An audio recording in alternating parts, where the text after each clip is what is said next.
আসসালামু আলাইকুম। নিনাস কিচেনে আপনাদের স্বাগত জানাচ্ছি।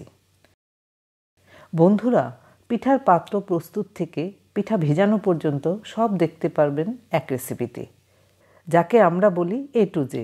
তো আসুন দেরি না করে শুরু করি। তবে এখানে কথা আছে, ধৈর্য ধরে পুরোটাই দেখতে হবে, তবেই এভাবে সুন্দর পিঠা তৈরি করতে পারবেন।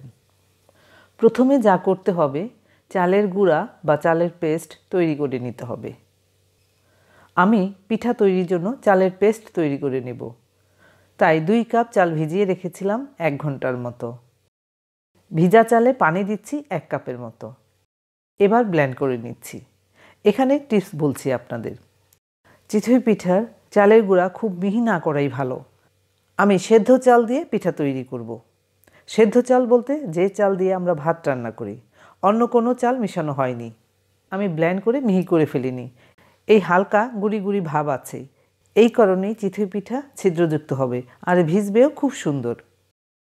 এবার দেখিনি কিসের মধ্যে পিঠা তৈরি করব। মাটির এই পাত্রটি দিয়ে পিঠা তৈরি করব। এর আগে দেখে নিচ্ছি চুলার আঁচ কীরকম হবে। এইরকম অল্প আঁচে মাটির পাত্রটি বসিয়ে রাখবো 10-15 মিনিটের মতো। এই পাত্রের নাম আমরা বলি সাঁচ।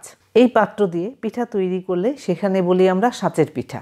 যেমন একটি পাত্রে 3টির মতো পিঠা হবে, সেই রকম সাঁচই আমি কিনে নিয়েছি। ভালো করে দেখাচ্ছি। চুলাতে 5-7 মিনিট হলো বসিয়ে রেখেছি। এর মধ্যে তেল দিলাম অল্প করে। এবার তেল প্রতিটাতে মেখে দিচ্ছি। নতুন পাত্র একটু বেশি সময় ধরে গরম হতে থাক। চালের গুঁড়া এই পাত্রে ঢেলে দিলাম। লবণ দিলাম আধা চা চামচের মতো। ভিজা পিঠা তৈরি করতে হলে চালের গুঁড়া একটু পাতলা হলে ভালো হবে। আবারও অল্প করে পানি দিলাম। চিতই পিঠের গোলা ঠিক আছে কিনা দেখি। এইরকম যদি হয় তখন বুঝতে হবে হ্যাঁ ঠিক আছে গোলা। এইরকম বলতে এই যে পিঠার গোলার উপর একটু বুদবুদ পড়ছে, সেটাকে আমরা বলি এইরকম। এইরকম হলে চিতই পিঠার গোলা একদম পারফেক্ট আছে। চুলার আঁচ মাঝামাঝি করে দিয়েছিলাম। বন্ধুরা, পাত্রে পিঠা দেওয়ার আগে প্রতিবারই এরকম করে গুলিয়ে নিতে হবে, তারপর পাত্রে দিতে হবে। প্রায় 1 মিনিট হলো, আমিও দেখি আপনাদেরও দেখাচ্ছি। এইরকম হলো, আরও 1 মিনিট হবে পিঠা। 2 মিনিট হয়েছে, পিঠাগুলো মনে হচ্ছে হয়েছে। হ্যাঁ বন্ধুরা, পিঠা খুব সুন্দর হয়েছে আর দেখতেও ভালো হয়েছে। এবার পিঠাগুলো উঠিয়ে নিচ্ছি। কত সহজে পিঠা উঠিয়ে নিচ্ছি দেখুন বন্ধুরা, পিঠা দেখেই মন ভরে গেল। যে কোনো জিনিসই তৈরি করলে যদি ভালো হয় তখন মন ভালো হয়ে যায়। এভাবে বাকিগুলো তৈরি করে নিচ্ছি। পিঠাগুলো খুব সুন্দর ফুলেছে, অসংখ্য ছিদ্রযুক্ত হয়েছে। উল্টো দিক দিয়ে দেখতে হবে। এভাবে দেখুন, আমি দেখিয়ে দিলাম। এবারে কাজ হলো একটি সুতি কাপড় দিয়ে উল্টো পিঠে পিঠাগুলো মুছে নেওয়া। তবে কাপড়টি ভিজিয়ে নিতে হবে। পিঠা মুছে রাখছি। পিঠা মোছার কারণ হলো পিঠার উল্টো দিকে কালো দাগগুলো থাকে। সেই দাগগুলো যদি মুছে উঠিয়ে না ফেলি, যখন আপনি ভিজাবেন তখন দুধ অনেক সময় কালচে কালার হয়ে যায়, সেই জন্যে। এখানে আমি ফুল ক্রিম তরল দুধ নিয়েছি 2 লিটার, ফুটিয়েও রেখেছি আগে থেকে। ঠান্ডা হয়েছে, আবারও বসিয়ে রেখেছি। ভালোভাবে ফুটে গিয়েছে। এবার দুধে পিঠাগুলো দিয়ে দিলাম। ফুটে ওঠার অপেক্ষা করি পিঠাগুলো। এর মাঝে দেখিনি গুড়। বন্ধুরা, এখানে আধা কেজির বেশি গুড় আছে।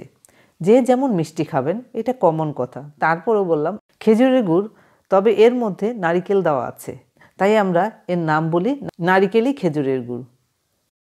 পিঠা দুধের মধ্যে ফুটে উঠেছে, বড়ও হয়ে যাচ্ছে। আমার এই গুড় দুধে দিলে দুধ ফেটে যাওয়ার ভয় নেই, তাই আমি দুধের মধ্যে দিয়ে দিলাম।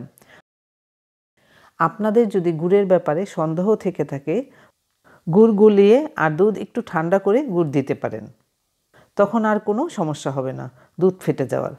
এর মধ্যে আমাদের গুড় গলে গিয়েছে আর ঘ্রাণও বের হচ্ছে অসম্ভব মজার।